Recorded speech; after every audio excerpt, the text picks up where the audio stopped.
I'm Cathy Thomas. With me is cookbook author Amelia Saltsman, and Amelia has a wonderful new book that focuses on cooking from the farmer's market, and everything is fast, easy, and delicious, right? Absolutely. That's it, and that's how life should be, don't you think? I think so. And you focused on the Santa Monica farmer's market. Well, that's because that's my local market.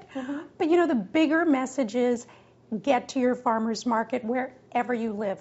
And you know, these recipes, these ideas, these principles will make your life easier and more delicious, and who doesn't want that? Wonderful, and you're going to make some great applesauce.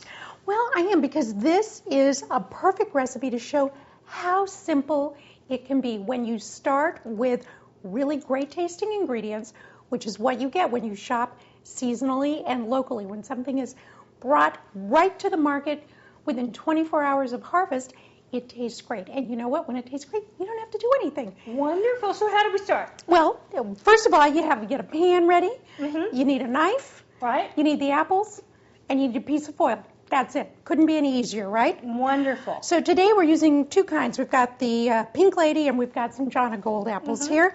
And you know, that's another thing, is that there are so many varieties of apples. We're not really familiar with them, and that's what happens when you shop at a farmer's market.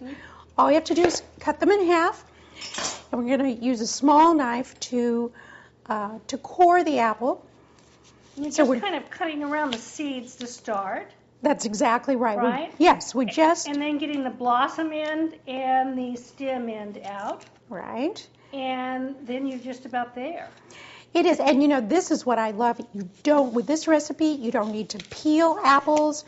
You don't need a food mill. So we're just going to pop that right into our pan and cover it with a piece of foil. This is really hard right now. If you wanted to, you could put in some thyme. Yes, thank you. You know, I think that's a great idea, and that's what we're going to do today. Really, the apples are all you need, but if you want to gussy it up a bit, thyme is a wonderful pairing with apples, and then you could serve this applesauce with pork. You could serve it as a side dish, or with roast chicken, and you got your potatoes. Right. So we're going to throw just a few thyme sprigs right in here. And you can peel off some of the little leaves and scatter them, or just leave the sprigs in whole, because we'll get rid of those. I don't know what could be easier than that. Well, and you know, I always use a mill or a food processor. Yes, or even a blender. You're going to use a fork. I'm going to use a fork and a spoon. I can hardly wait. I know, a fork and a spoon. And we're just sealing off the aluminum foil. Right. And we've preheated our oven. Right, 375. Because you always want a preheated oven. That's right. And so this is going to go in for about a half an hour? Yeah. Okay, here we go.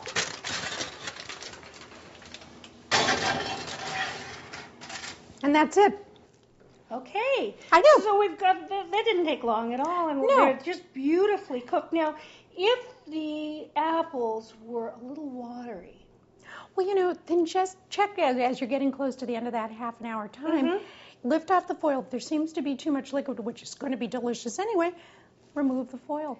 Easy. And and just let it evaporate off. Get those sugars to reduce even more, make it even tastier. So. Right. And we didn't let this sit very long, so I've got a towel on my hand here to prevent any But burns. what you're going to find out, Kathy, look at this.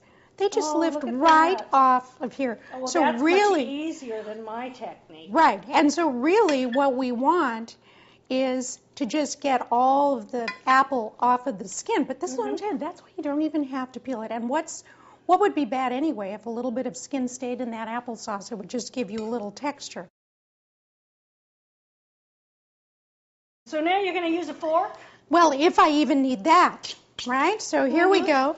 Now, there's your applesauce. Look at that. Oh, it's beautiful. And what happens by roasting it in this way, the flavors are so deep.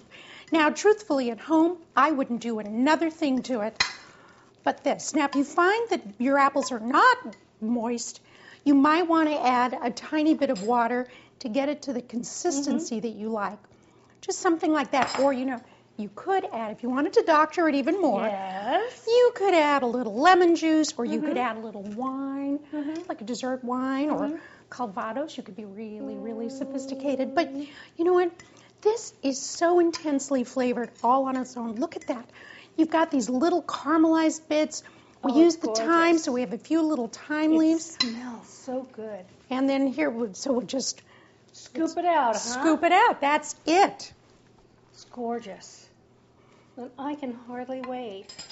Well, there you go. You don't have to wait much longer. Notice I'm getting a big taste.